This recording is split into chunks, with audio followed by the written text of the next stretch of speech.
अस्सलाम वालेकुम दोस्तों, अपना चैनल पीके यूट्यूब चैनल खुश आमदीद। अज दोस्तों मौजूद है असीं पीसी होटल लाहौर ते अलगाजी ट्रैक्टर कंपनी ने वड्डा धमाका कर दिता। इंतजार दी घड़ियां खत्म हो गई। जिहड़े भी जिमींदार ही बड़े बेताब से जी किहड़ा कंपनी शाहकार लैके आ रही है, तो आ तुहाडे सामने शाहकार NH 850 अलगाजी ट्रैक्टर कंपनी ने यह शाहकार लॉन्च कर दिता है 2 अक्तूबर 2024 ਨੂੰ। 85 ਹਾਰਸ ਪਾਵਰ ਦਾ ਹੀ ਕਾਫੀ ਸਾਲ ਡੇਢ ਤੋਂ ਤਕਰੀਬਨ ਕੰਪਨੀ ਇਹਦੇ ਤੇ ਕੰਮ ਕਰਦੀ ਪਈ ਸੀ ਤੇ ਅੱਜ ਮਾਸ਼ਾਅੱਲਾ ਜੀ ਲਾਂਚ ਕਰ ਦਿੱਤਾ। ਤੁਹਾਨੂੰ ਮੁਕੰਮਲ ਡਿਟੇਲ ਰਿਵਿਊ ਤੁਹਾਡੇ ਨਾਲ ਸ਼ੇਅਰ ਕਰਾਂਗੇ A to Z। ਵੀਡੀਓ ਦੋਸਤੋ ਐਂਡ ਤੱਕ ਦੇਖਣੀ, ਲਾਈਕ ਸ਼ੇਅਰ ਕਰਨਾ। ਲਓ ਜੀ ਦੋਸਤੋ, ਆ ਗਿਆ ਜੀ ਉਹ ਸ਼ਾਹਕਾਰ ਜਿਹਦਾ ਸੀਗਾ ਇੰਤਜ਼ਾਰ ਖੈਰ ਕਰੇ। अलगाजी ट्रैक्टर कंपनी ने 850 ਲਾਂਚ ਕਰ ਦਿੱਤਾ ਤੇ ਮਾਸ਼ਾਅੱਲਾ ਕਾਫੀ ਜ਼ਿਆਦਾ ਤਬਦੀਲੀਆਂ ਕੀਤੀਆਂ ਨੇ ਜਿਹੜੇ ਜ਼ਿਮੀਂਦਾਰ ਦੀ ਰਿਕੁਆਇਰਮੈਂਟ ਸੀਗੀਆਂ। ਰੰਧਾਵਾ ਭਾਈ ਸਾਡੇ ਨਾਲ ਮੌਜੂਦ ਨੇ, ਇਹਨਾਂ ਕੋਲ ਡਿਟੇਲ ਲੈਣੇ ਆ, प्रॉपर रिव्यू तुहाडे नाल शेयर करते हैं जी। New Holland 850। अस्सलाम वालेकुम जी। वालेकुम सलाम। रंधावा भाई की हाल है? ठीक ठाक हो? ठीक वाला सब शुक्र अल्लाह पाक। ते माशाल्लाह जी कंपनी ने फिर अल्लाह खैर करे न्यू हॉलैंड 850 लॉन्च करता, तुहानू ते मुबारक होए सब तो पहले। खैर मुबारक होवे जी। ते काफी ज़्यादा जिम्मेदार भी साडे कह रहे हुंदे कि कदों आ रहा कदों आ रहा। तुहानू पता 2-3 दफा डेटा एक्सपेंड कीतियां ने, उस तो बाद आखिरकार 850 साडी अखां दे सामने है जी। देखो जी, सब तो पहले मैं न्यू हॉलैंड कंपनी नू मुबारकबाद देना चाहुंदा कि उन्होंने इन्ना जिहड़ा बड़ा इवेंट सजाया और जिहड़ा पंजाब दा कह लो तुसीं सब तो बेहतरीन होटल पीसी होटल के अंदर जिमीदारां नू इनवाइट किया और जिहड़ा खसूसी तौर पर सानू यूट्यूबरां नू इनवाइट किया और करके जिहड़ा ट्रैक्टर 850 अज लॉन्च किया। और काफ़ी मैं तकरीबन 5-6 महीने तो असीं जिहड़े लोकां दे सवाल सी उन्हां दा अज जिहड़ा जवाब न्यू हॉलैंड कंपनी ने दे छड़िया और साडे उत्ते जिहड़ा कंपनी एक बहुत ज़बरदस्त चीज़ बनाउण जा रही आ और अनकरीब जिहड़ा वा लॉन्च करेगी। तो वो अज जिहड़े लोकां दे सवाल सी उन्हां दा जवाब मिल गया। तो 850 जिहड़ा वा न्यू हॉलैंड 850 वो जिहड़ा वा मार्केट दे अंदर अज आ गया। तो बाकी जिहड़ा वा 1-2 दिनों तक जिहड़े पाकिस्तान के जिन्ने न्यू हॉलैंड के शोरूम आ, उम्मीद है जिन्हां दी बुकिंग आ सारे शोरूमां ते चल जाणगे। जिहड़े दोस्त इत्थे नहीं आ सके वो अपने मुकामी शोरूमां ते जाके ते ट्रैक्टर आ ਇਹਦਾ ਦਰਸ਼ਨ ਕਰ ਸਕਦੇ ਨੇ। अच्छा जी, सब तो पहला मेरा ये सवाल है, सब तो पहला जी ਇਹਦੀ रंग ते कलर ते गल करिए, कैसा लगा जी कलर ਸਾਡੇ ਜ਼ਿਮੀਂਦਾਰਾਂ ਨੂੰ? ਇਹਦਾ ਜੀ ਕਲਰ ਬਹੁਤ ਜ਼ਬਰਦਸਤ ਵਾ और एक कह लो तुसी भी ਜਿਹੜਾ ਬਹੁਤ ਜ਼ਿਮੀਂਦਾਰਾਂ ਦੀ ਪਸੰਦ ਸੀ ਪਹਿਲਾਂ ਵਕਤਾਂ ਦੇ ਵਿੱਚ। ਉਸ ਕਲਰ ਨੂੰ ਜਿਹੜਾ ਇਹਨਾਂ ਨੇ ਜਿਹੜਾ ਵਾ ਉਹ ਕੀਤਾ ਵਾ और पेंट क्वालिटी ਜਿਹੜੀ ਹੈ ਨਾ ਬਹੁਤ ਜ਼ਬਰਦਸਤ ਕੀਤੀ ਆ और ਚੇਸੀ ਦਾ ਜਿਹੜਾ पेंट ਆ ਉਹ ਵੀ ਜਿਹੜਾ ਵਾ ਬਹੁਤ ਹੀ ਵਧੀਆ पेंट ਕੀਤਾ ਗਿਆ ਵਾ और ਜਿਹੜਾ ਸ਼ੋ ਦਾ पेंट ਵਾ वो भी बेहतरीन पेंट जिहड़ा वा कीता गया वा। अच्छा, मतलब ये भी शो दा कलर भी चेंज होया, चेसी कलर भी चेंज जी। बाकी इहदी धड़ी भी चेंज कर दी है जी अगली। और जिहड़ा इहनूं पावर जैक वा वो बड़ा जबरदस्त कंपनी दा और कंपनी दा अपना ही मैन्युफैक्चर कीता जिहड़ा जैक लाया गया वा और साइडां ते जिहड़े आ स्टील राड पा दित्ते ने और बहुत जबरदस्त। और जिहड़ियां मुक्कियां ने इन्हां दी तुसीं मटाई देख सकदे जे, तकरीबन कह लो तुसीं भी 3-3.5 इंच चौड़ी ਜਿਹੜੀ ਮੁੱਕੀ ਹੈ ਉਹ ਬਣਾ ਕੇ ਲਾ ਦਿੱਤੀ ਹੈ। ਇਹ ਜੀ ਜ਼ਬਰਦਸਤ ਚੀਜ਼ ਬਣਾ ਦਿੱਤੀ ਆ और ਇਹਦਾ ਜਿਹੜਾ ਵਾ ਮਸਲਾ ਮਸਾਇਲ ਨਹੀਂ ਆਵੇਗਾ और ਸਪਿੰਡਲ ਵੀ ਜਿਹੜਾ ਉਹ ਵੀ ਬੜਾ ਹੈਵੀ ਡਿਊਟੀ ਕਰ ਦਿੱਤਾ ਗਿਆ ਵਾ। अच्छा जी, ਇਹ ਤਬਦੀਲੀ ਹੋ ਗਈ ਤੇ ਮਾਸ਼ਾਅੱਲਾ ਬਹੁਤ ਹੀ मतलब अच्छी ਤਬਦੀਲੀ ਜਿਹੜੇ ਜ਼ਿਮੀਂਦਾਰ ਦੀ ਰਿਕੁਆਇਰਮੈਂਟ ਸੀ ਹਾਂਜੀ ਉਹਨੂੰ ਮੱਦੇਨਜ਼ਰ ਰੱਖਦੇ ਹੋਏ ਇਹਨਾਂ ਤਬਦੀਲੀ ਕੀਤੀ ਹੈ। ਉਸ ਤੋਂ ਬਾਅਦ ਅਸੀਂ ਇੱਕ ਹੋਰ ਬਹੁਤ ਜ਼ਬਰਦਸਤ ਚੀਜ਼ और ਨਵੀਂ ਟੈਕਨੋਲੋਜੀ ਕੀਤੀ ਗਈ ਆ। ਜਿਸ ਤਰ੍ਹਾਂ ਇੰਡੀਆ ਦੇ ਟਰੈਕਟਰਾਂ ਦੇ ਅੰਦਰ ਟੈਕਨੋਲੋਜੀ ਆ और जिहड़ा वा आयल फिल्टर ला के दिता गया वा हाइड्रोलिक आयल पंप नूं, यानी कि हाइड्रोलिक आयल पंप जिथे अगे कह लो तुसीं साल चलदा ही उत्थे दी लाइफ जिहड़ी आ 3 ਤੋਂ 4 गुना जिहड़ी ज़्यादा हो जाएगी। और जूं ही आयल इहदे क्योंकि जिहड़ा हाइड्रोलिक पंप वा इहदे सिर ते ही गड्डी दा जिहड़ा हाइड्रोलिक कैम हुंदा, अगर हाइड्रोलिक पंप डाउन आ ते इहदा जिहड़ा ਉਹ हाइड्रोलिक वा वो भी नहीं स्वाद देवेगा। और हुण ये सिस्टम इहदे अंदर कर दिता गया वा और जूं ही जिन्ना तेल इहदे थाणी गुजर के हाइड्रोलिक नूं जाएगा वो भी जिहड़ा बिल्कुल वाशेबल हो जाएगा, साफ हो जाएगा। जिहड़ा कचरा वगैरह होगा वो इस फिल्टर के अंदर ही रुक जाएगा। भाई अगर फ्रंट ते असीं आईए ते फ्रंट ते लाइटां भी चेंज लग रही हैं जी। हां जी, जिहड़ियां लाइटां ने लाइटां बड़ियां हैवी ड्यूटी कर दित्तियां ने और जिस तरह गड्डियां दियां हुंदियां ने डालियां वगैरह दियां जां हैवी गड्डियां दियां वो जिहड़ियां ट्यूबां वालियां लाइटां कर दित्तियां ने और मोनोग्राम जिहड़ा कंपनी ने वो भी एक जबरदस्त किस्म दा अपना डिजाइन कीता वा। वेरी गुड माशाल्लाह जी।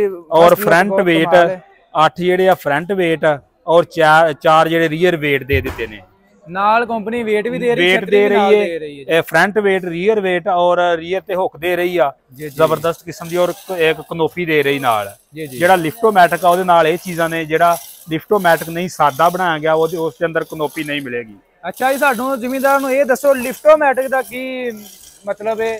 ਲਿਫਟੋਮੈਟਿਕ ਦਾ ਭਾਈ ਮਤਲਬ ਇਹ ਆ ਵੀ ਆਟੋਮੈਟਿਕ ਹਾਈਡ੍ਰੋਲਿਕ ਜੀ ਜੀ। ਇਸ ਦੇ ਅੰਦਰ ਜੀ ਇਹ ਆਮ ਜਿਹੜੇ ਲਿਫਟੋਮੈਟਿਕ ਆ ਉਹਨਾਂ ਨਾਲੋਂ ਥੋੜਾ ਜਿਹਾ ਬਿਹਤਰ ਕੀਤਾ ਗਿਆ ਵਾ। ਇਸ ਦੇ ਅੰਦਰ ਆ ਬਟਨ ਲਾ ਦਿੱਤਾ ਗਿਆ ਵਾ, ਆ ਦੇਖ ਸਕਦੇ ਤੁਸੀਂ। ਇਹਦਾ ਮਤਲਬ ਇਹ ਆ ਵੀ ਜਦੋਂ ਆਮ ਅਸੀਂ ਟਰੈਕਟਰ ਵਾਹੀਦਾ ਵਾ, ਮੋੜ ਵਗੈਰਾ ਤੇ ਜਾਈਦਾ ਵਾ, ਤੇ ਮੋੜ ਤੇ ਜਾ ਕੇ ਅਕਸਰ ਜਿਹੜੀ ਹੱਲ ਚੁੱਕਣੀ ਪੈਂਦੀ ਆ ਔਰ ਲੀਵਰ ਦਾ ਇਸਤੇਮਾਲ ਕਰਨਾ ਪੈਂਦਾ ਵਾ ਔਰ ਹੱਲ ਪੋਲੀ ਕਰਕੇ ਜਿਹੜੀ ਉਹਦੀ ਕਟਾਈ ਕਰਨੀ ਪੈਂਦੀ ਆ। ਹੁਣ ਇਸ ਦੇ ਨਾਲ ਇਹ ਚੀਜ਼ ਹੋਵੇਗੀ ਕਿ ਜਦੋਂ ਮੋੜ ਦੇ ਲਾਗੇ ਜਾਏਗਾ ਟਰੈਕਟਰ ਬਟਨ ਜਿਹੜਾ ਵਾ ਠਾਂ ਕਰ ਦਿੱਤਾ ਜਾਏਗਾ ਤੇ ਫਿਰ ਮੋੜ ਕੇ ਟਰੈਕਟਰ ਸਿੱਧਾ ਹੋਵੇਗਾ ਤੇ ਫਿਰ ਜਿਹੜਾ ਵਾ ਇਹਨੂੰ ਲੀਵਰ ਨੂੰ ਉਹ ਨਹੀਂ ਛੇੜਨਾ ਪਵੇਗਾ। ਯਾਨੀ ਕਿ ਟਰੈਕਟਰ ਆਟੋਮੈਟਿਕ ਹੀ ਮੋੜ ਤੇ ਜਾ ਕੇ ਹੱਲ ਪੋਲੇ ਕਰੇਗਾ, ਹੱਲ ਪੋਲੇ ਕਰੇਗਾ ਔਰ ਟਰੈਕਟਰ ਦੇ ਇੰਜਨ ਤੇ ਲੋਡ ਨਹੀਂ ਆਵੇਗਾ। ਮਤਲਬ ਜਿੱਥੇ ਅਸੀਂ ਪਹਿਲਾਂ ਲੀਵਰ ਸੈੱਟ ਕੀਤਾ ਵਾ ਉਹ ਬਟਨ ਦਾ ਉਹ ਹੈ ਉਸੇ ਟਾਈਮ ਉਥੋਂ ਚੁੱਕੇਗਾ। ਯਾਨੀ ਕਿ ਜੂ ਹੀ ਮੋੜ ਮੁੜੇਗਾ ਹੱਲ ਜਿੰਨੀ ਕੁ ਜ਼ਰੂਰਤ ਆ ਟਰੈਕਟਰ ਨੂੰ ਉਹਨੇ ਜਿਹੜੇ ਹੱਲ ਪੋਲੇ ਕਰੇਗਾ ਔਰ ਫਿਰ ਜਦੋਂ ਟਰੈਕਟਰ ਸਿੱਧਾ ਹੋ ਜਾਏਗਾ ਫਿਰ ਜਿੱਥੇ ਤੁਸੀਂ ਹੱਲ ਸੈੱਟ ਕੀਤੇ ਫਿਰ ਆਪਣੀ ਜਗ੍ਹਾ ਤੇ ਚਲ ਜਾਣਗੇ। ਜਿੱਥੇ ਆਪਣਾ ਲੀਵਰ ਸੈੱਟ ਕੀਤਾ ਉੱਥੇ ਹੀ ਹਾਂਜੀ ਉੱਥੇ ਹੀ ਰਹੇਗਾ ਜੀ। ਵੈਰੀ ਗੁੱਡ, ਇਹ ਬਹੁਤ ਅੱਛੀ। ਇਹ ਵੀ ਫਿਰ ਇਹਦੇ ਨਾਲ ਤੁਸੀਂ ਸੁਹਾਗਾ ਮਾਰਨਾ ਚਾਹੁੰਦੇ ਤੇ ਇਹਦਾ ਲਿਫਟੋਮੈਟਿਕ ਦਾ ਮਤਲਬ ਇਹ ਆ ਇਹਨੂੰ ਇੱਕ ਜਗ੍ਹਾ ਤੇ ਬੰਨ ਦਿੱਤਾ ਵਾ ਤੇ ਇੱਕੋ ਇੱਕ ਤਾਰ ਦੇ ਵਿੱਚ ਜਿਹੜਾ ਸੁਹਾਗਾ ਵੱਜੇਗਾ। ਇਹ ਨਹੀਂ ਵੀ ਉੱਥੇ ਜਾ ਕੇ ਲੀਵਰ ਚੁੱਕਿਆ ਗਿਆ ਵਾ, ਉੱਥੇ ਥੱਲੇ ਹੋ ਗਿਆ, ਉੱਤੇ ਟੂਬੀ ਸ਼ੂਬੀ ਵਾਲਾ ਉਹ ਚੱਕਰ ਨਹੀਂ ਹੋਵੇਗਾ ਇਹਦੇ ਵਿੱਚ। ਬਿਲਕੁਲ। ਨਾਲੇ ਜੀ ਇਸ ਤੋਂ ਇਲਾਵਾ ਮਜ਼ੀਦ ਸਾਨੂੰ ਦੱਸੋ ਜੀ ਪਿੱਛੇ ਕਿਹੜੀ ਤਬਦੀਲੀ ਆ ਰਹੀ ਹੈ ਜੀ? ਪਿਛਲਾ ਹਿੱਸਾ ਜੀ ਜਿਹੜਾ ਸਾਰਾ ਵਾ ਉਹ ਇਹਨਾਂ ਨੇ ਅੱਛੀ ਜਿਹੜਾ ਕਹਿ ਲਓ ਵੀ ਅੱਛੇ ਮਟੀਰੀਅਲ ਦੇ ਅੰਦਰ ਉਹ ਤਿਆਰ ਕੀਤਾ ਵਾ ਤੇ ਟੂਪਾਂ ਜਿਸ ਤਰ੍ਹਾਂ ਅੱਗੇ ਹੁੰਦੀਆਂ ਸੀ ਟੂਪਾਂ ਸੇਮ ਉਂਝ ਹੀ ਆ ਤੇ ਬਾਕੀ ਜਿਹੜੀ ਆ ਜਿਹੜਾ ਹੈਡ ਵਗੈਰਾ ਲੱਗਾ ਵਾ, ਹਾਈਡ੍ਰੋਲਿਕ ਸਿਸਟਮ ਲੱਗਾ ਵਾ, ਸਾਰਾ ਇੰਪੋਰਟਡ ਆ ਔਰ ਇੱਕ ਬਿਹਤਰੀਨ ਕੁਆਲਿਟੀ ਦਾ। ਇੱਕ ਪਹਿਲੇ ਵਕਤਾਂ ਦੇ ਅੰਦਰ ਹੀਮਾ ਕੰਪਨੀ ਹੁੰਦੀ ਸੀ, ਉਹਦੇ ਜਿਹੜੇ ਆ ਪਾਵਰ ਜੈਕ ਹੁੰਦੇ ਸੀ, ਹੀਮਾ ਦੇ ਪਾਵਰਾਂ ਹੁੰਦੀਆਂ ਸੀ। ਇੱਕ ਹੀਮਾ ਕੰਪਨੀ ਬਹੁਤ ਤੁਰਕੀ ਦੀ ਕੰਪਨੀ, ਬਹੁਤ ਅੱਛੀ ਕੰਪਨੀ ਹੀਮਾ, ਔਰ ਹੀਮਾ ਦਾ ਹੀ ਸਿਸਟਮ ਲਗਾ ਕੇ ਇਹਨੂੰ ਸਾਰਾ ਲਾਇਆ ਗਿਆ ਵਾ ਔਰ ਇਹ ਇੰਪੋਰਟ ਆ। ਉੱਤੇ ਮੋਹਰਾਂ ਵੀ ਲੱਗੀਆਂ ਨੇ ਹੀਮਾ ਦੀਆਂ ਹਾਈਡ੍ਰੋਲਿਕ ਦੇ। ਬਾਈ ਇਹਦੇ ਨਾ ਪਿਛਲੀਆਂ ਟਿਊਬਾਂ ਨੇ ਉਹਦੇ 'ਚ ਕਾਫੀ ਕੰਪਨੀ ਦਾ ਕਹਿਣਾ ਜੀ ਤਬਦੀਲੀਆਂ ਕੀਤੀਆਂ ਨੇ। SSD-RN ਦੀਆਂ ਟਿਊਬਾਂ ਇਹ ਲਾ ਦਿੱਤੀਆਂ ਨੇ ਕਿ ਟੁੱਟਣ ਦਾ ਖਤਰਾ ਹੀ ਨਹੀਂ ਹੈ ਬਿਲਕੁਲ। ਬਾਕੀ ਜੀ ਹਾਂਜੀ ਬਾਕੀ ਉਹ ਜ਼ਬਰਦਸਤ ਕਰ ਦਿੱਤਾ ਹੈਗਾ ਵਾ। ਬਾਕੀ ਜਿਹੜਾ ਵਾ ਉਹ ਇਹਦੀ ਗਰੰਟੀ ਆਮ ਜੇ ਟਰੈਕਟਰਾਂ ਦੀ 8 ਮਹੀਨੇ 10 ਮਹੀਨੇ, ਇਹਦੀ ਇਹਨਾਂ ਨੇ 14 ਮਹੀਨੇ ਰੱਖੀ ਹੈ ਗਰੰਟੀ। 1200 ਘੰਟੇ ਜਾਂ 14 ਮਹੀਨੇ? ਹਾਂ 14 ਮਹੀਨੇ ਹਾਂਜੀ। ਇਸ ਵਾਰ ਦੀ ਨਾਲ ਕੰਪਨੀ ਕਨੋਪੀ ਦੇ ਰਹੀ ਹੈ ਤੇ ਇਹ ਅਲਗਾਜ਼ੀ ਟਰੈਕਟਰ ਕੰਪਨੀ 1983 ਤੋਂ ਪਾਕਿਸਤਾਨ ਦੇ ਵਿੱਚ ਬਣਾਈ ਗਈ ਹੈ ਤੇ ਜ਼ਿਮੀਂਦਾਰ ਬਾਕੀ ਜੀ ਬਾਕੀ ਵਾਲਾ ਸਾਹਿਬ ਇਹਦਾ ਜਿਹੜਾ ਪਲੇਟਫਾਰਮ ਆ ਉਹ ਜ਼ਬਰਦਸਤ ਆ ਔਰ ਖੁੱਲਾ ਦਿੱਤਾ ਗਿਆ ਵਾ ਤੇ ਇਸ ਦੇ ਨਾਲ ਜਿਹੜਾ ਵਾ ਆ ਜੀ ਇਹਦਾ ਕਲੱਚ ਵਾ, ਬੈਕ ਕਲੱਚ, ਯਾਨੀ ਕਿ ਇਹ ਤੁਸੀਂ ਕਿ ਇਹਨੂੰ ਸਿੰਗਲ ਕਲੱਚ ਕਹਿ ਸਕਦੇ ਜੇ। ਯਾਨੀ ਕਿ ਇਹਦੀ ਪੀਟੀਓ ਜਿਹੜੀ ਆ, ਪੀਟੀਓ ਦਾ ਜਿਹੜਾ ਸਿਸਟਮ ਆ ਉਹ ਲਹਿਦਾ ਵਾ, ਯਾਨੀ ਕਿ ਪੀਟੀਓ ਦਾ ਜਿਹੜਾ ਕਲੱਚ ਵਾ ਉਹ ਲਹਿਦਾ ਵਾ ਔਰ ਜਿਹੜਾ ਵੈਸੇ ਇਹਦਾ ਆਪਣਾ ਟਰੈਕਟਰ ਦਾ ਕਲੱਚ ਵਾ ਉਹ ਇਹਦਾ ਲਹਿਦਾ ਵਾ। ਆ ਜੀ ਥੱਲੇ ਗੇਅਰ ਵਾ ਇਹਦਾ ਪੀਟੀਓ ਦਾ, ਆ ਪੀਟੀਓ ਦਾ ਗੇਅਰ ਲੱਗਾ ਵਾ ਔਰ ਆ ਜਿਹੜਾ ਵਾ ਪੀਟੀਓ ਦਾ ਕਲੱਚ ਦਿੱਤਾ ਗਿਆ ਵਾ, ਯਾਨੀ ਕਿ ਇੱਥੋਂ ਹੀ ਵਰਕ ਕਰੇਗਾ ਇਹ। ਬਾਕੀ ਆ ਫਿਊਜ਼ ਵਗੈਰਾ ਜਿਹੜੇ ਸਾਹਮਣੇ ਕਰਕੇ ਲਾ ਦਿੱਤੇ ਗਏ ਨੇ, ਯਾਨੀ ਕਿ ਕੋਈ ਵਾਇਰਿੰਗ 'ਚ ਕੋਈ ਬੱਤੀ ਖਰਾਬ ਆ ਜਾਂ ਕੋਈ ਮੀਟਰ ਜਿਹੜਾ ਕ੍ਰਾਸ ਹੁੰਦਾ ਵਾ ਤੇ ਜਿਹੜਾ ਤੁਹਾਡੀ ਸਾਰੀ ਵਾਇਰਿੰਗ ਖਰਾਬ ਨਹੀਂ ਹੋਵੇਗੀ, ਇੱਥੋਂ ਜਿਹੜਾ ਵਾ ਉਹ ਸਿਸਟਮ ਹੋਵੇਗਾ। ਬਾਕੀ ਜਿਹੜੀ ਚਾਰਜਿੰਗ ਪੋਰਟ ਦੇ ਦਿੱਤੀ ਹੈ ਨਾਲ, ਇਸ ਦੇ ਅੰਦਰ ਜਿਹੜਾ ਚਾਰਜ ਵਗੈਰਾ ਵਾ ਉਹ ਤੁਸੀਂ ਲਾ ਸਕਦੇ ਜਿਸ ਤਰ੍ਹਾਂ ਗੱਡੀਆਂ ਦੇ ਅੰਦਰ ਲੱਗਦਾ ਵਾ, ਔਰ ਕੋਈ ਸਿਗਰਟ ਵਗੈਰਾ ਲਾਉਣੀ ਆ ਉਹ ਲਾ ਸਕਦਾ ਵਾ ਡਰਾਈਵਰ। ਅੱਛਾ ਜੀ, ਲਿਫਟੋਮੈਟਿਕ ਦਾ ਕਿਹੜਾ ਬਟਨ ਹੈ ਜੀ ਦੱਸੋ ਜਰਾ ਇਧਰੋਂ? ਆ ਜੀ ਲਿਫਟੋਮੈਟਿਕ ਦਾ ਬਟਨ ਦਿੱਤਾ ਗਿਆ, ਆ ਦੇਖੋ ਆ ਨਾਲ ਦਿੱਤਾ। Very good. ਇੱਕ ਚੁੱਟੇ ਮਤਲਬ ਉਂਗਲ ਨਾਲ ਚੀਚੀ ਨਾਲ ਇਹਨੂੰ ਉੱਤੇ ਥੱਲੇ ਕਰ ਸਕਦੇ। ਹਾਂਜੀ ਹਾਂਜੀ ਬਿਲਕੁਲ ਜੀ। ਬਾਕੀ ਡਬਲ ਲੀਵਰ ਹੈ ਜੀ। ਇਸ ਤੋਂ ਇਲਾਵਾ ਜੀ ਆ ਮਰਗਾੜਾਂ ਦੀ ਅਸੀਂ ਗੱਲ ਕਰੀਏ ਤੇ ਮਰਗਾੜ ਵੀ ਜ਼ਬਰਦਸਤ ਔਰ ਖੁੱਲੇ ਡੁੱਲੇ ਨੇ, ਉੱਤੋਂ ਦੇਖ ਸਕਦੇ ਤੁਸੀਂ ਬਿਲਕੁਲ ਕਲੀਅਰ ਸਾਫ਼ ਨੇ।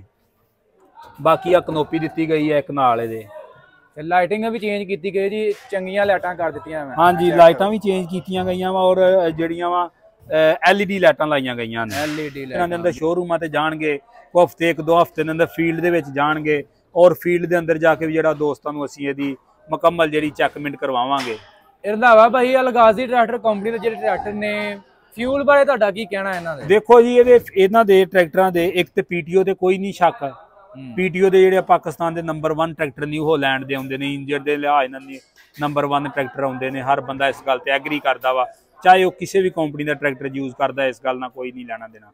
ਬਾਕੀ ਫਿਊਲ ਦਾ ਜਿਹੜਾ ਵਾ ਖਰਚਾ ਇਹ ਜਿਹੜੇ ਨਿਊ ਹਾਲੈਂਡ ਦੇ ਟਰੈਕਟਰ ਆ ਉਹਨਾਂ ਦਾ ਵੈਸੇ ਹੀ ਆਮ ਟਰੈਕਟਰਾਂ ਤੋਂ ਘੱਟ ਵਾ, ਚਾਹੇ ਉਹ ਨਿਊ ਹਾਲੈਂਡ ਦਾ ਛੋਟਾ ਟਰੈਕਟਰ ਆ ਚਾਹੇ ਉਹ ਵੱਡਾ ਟਰੈਕਟਰ ਆ। ਜਿਹੜਾ ਇਹਨਾਂ ਦਾ ਫਿਊਲ ਦਾ ਖਰਚਾ ਵਾ ਬਨਿਸਬਤ ਆਮ ਟਰੈਕਟਰਾਂ ਨਾਲੋਂ ਇਹਨਾਂ ਦਾ ਘੱਟ ਵਾ। ਤੇ ਪੀਟੀਓ ਦੇ ਹਿਸਾਬ ਨਾਲ ਅਗਰ ਅਸੀਂ ਕਰੀਏ ਤੇ ਕਿੰਨੇ ਨੰਬਰ ਦਿੰਦੇ? ਪੀਟੀਓ ਦਾ ਦੇਖੋ ਜੀ ਅੱਗੇ ਵੀ ਕਈ ਦਫਾ ਗੱਲ ਹੋ ਚੁੱਕੀ ਆ। ਪੀਟੀਓ ਦਾ ਜਿਹੜਾ ਕਹਿ ਲਓ ਤੁਸੀਂ ਵੀ ਜਿਹੜਾ ਪਾਕਿਸਤਾਨ ਦਾ ਨੰਬਰ 1 ਟਰੈਕਟਰ ਇਸ ਵਕਤ ਜਾ ਰਿਹਾ ਵਾ ਉਹ ਨਿਊ ਹਾਲੈਂਡ ਦਾ ਹੀ ਆ। ਠੀਕ ਹੈ ਜੀ। ਪੀਟੀਓ ਯਾਨੀ ਕਿ ਪਾਕਿਸਤਾਨ 'ਚ ਮੈਨੂਫੈਕਚਰਿੰਗ ਹੋਣ ਵਾਲੇ ਟਰੈਕਟਰਾਂ ਦੀ ਗੱਲ ਕਰਦਾ ਮੈਂ। ਉਹਦੇ ਵਿੱਚੋਂ ਜਿਹੜਾ ਪੀਟੀਓ ਦਾ ਪਹਿਲਾ ਨੰਬਰ ਵਾ ਉਹ ਅੱਜ ਵੀ ਜਿਹੜਾ ਨਿਊ ਹਾਲੈਂਡ ਦੇ ਕੋਲ ਆ। ਠੀਕ ਹੈ ਰੰਧਾਵਾ ਭਾਈ, ਬਹੁਤ ਮਿਹਰਬਾਨੀ, ਤੁਸੀਂ ਮਜ਼ੀਦ ਮਾਲੂਮਾਤ ਦਿੱਤੀ, ਸਾਡੇ ਜ਼ਿਮੀਂਦਾਰਾਂ ਨਾਲ ਸ਼ੇਅਰ ਕੀਤੇ। ਇਨਸ਼ਾਅੱਲਾ ਦੋਸਤੋ ਵੀਡੀਓ ਬਾਕੀ ਅਸੀਂ ਤੇ ਕੋਸ਼ਿਸ਼ ਇਹੀ ਕਰੀਦੀ ਆ ਜੋ ਅਸਲ ਚੀਜ਼ ਹੋਵੇ ਉਹ ਹੀ ਦੋਸਤਾਂ ਨੂੰ ਦਿਖਾਈਏ। ਜੀ ਜੀ। ਬਾਕੀ ਕੰਪਨੀ ਨੇ ਬਹੁਤ ਅੱਛਾ ਕੰਮ ਕੀਤਾ ਵਾ ਔਰ ਕੰਪਨੀ ਵਾਸਤੇ ਵੀ ਬਹੁਤ ਕੰਪਨੀ ਜਿਹੜੀ ਮੁਬਾਰਕਬਾਦ ਦੀ ਮੁਸਤਕ ਅੱਜ ਤੇ ਕੰਪਨੀ ਨੇ ਬੜਾ ਇਵੈਂਟ ਸਜਾ ਕੇ ਤੇ ਜਿਹੜਾ ਟਰੈਕਟਰ ਆ ਉਹ ਆਪਣਾ 850 ਲਾਂਚ ਕਰ ਦਿੱਤਾ ਵਾ। ਔਰ ਜਿਹੜੇ ਸਾਡੇ ਤੇ ਸਵਾਲ ਸੀ ਲੋਕਾਂ ਦੇ ਉਹਨਾਂ ਦਾ ਜਵਾਬ ਅੱਜ ਕੰਪਨੀ ਨੇ ਆਪੇ ਹੀ ਦੇ ਛੜਿਆ। ਬਾਕੀ ਆਖਰੀ ਸਵਾਲ ਇਹ ਵੀ ਜ਼ਿਮੀਂਦਾਰ ਦੀ ਜੋ ਰਿਕੁਆਇਰਮੈਂਟ ਹੈ ਹੀ ਇਹ ਸਮਝਦੇ ਪੂਰੀ ਹੋ ਗਈ ਹੈ ਟਰੈਕਟਰ ਦੇ? ਦੇਖੋ ਜੀ ਮੇਰੇ ਹਿਸਾਬ ਦੇ ਨਾਲ ਤੇ ਬਿਲਕੁਲ ਪੂਰੀ ਹੋ ਗਈ ਆ। ਅੱਛਾ, ਬਾਕੀ ਅੱਗੇ ਫੀਲਡ ਵਿੱਚ ਜਾਵੇਗਾ ਚੱਲੇਗਾ ਤੇ ਬਾਕੀ ਜਿਹੜੇ ਕੋਈ ਜ਼ਿਮੀਂਦਾਰ ਦੇ ਸਵਾਲ ਹੋਣਗੇ ਜਵਾਬ ਹੋਣਗੇ ਉਹ ਫਿਰ ਜਿਹੜੇ ਆ ਕੰਪਨੀ ਉਹ ਟਰੈਕਟਰ ਆਪੇ ਹੀ ਦੇਣਗੇ। ठीक है जी, बहुत मेहरबानी, बहुत शुक्रिया दोस्तों। वीडियो अच्छी लगी लाइक शेयर करनी है, कमेंट बॉक्स में अपनी राय जी ट्रैक्टर तुहानू कैसा लगा। न्यू हॉलैंड अलगाजी ट्रैक्टर 850।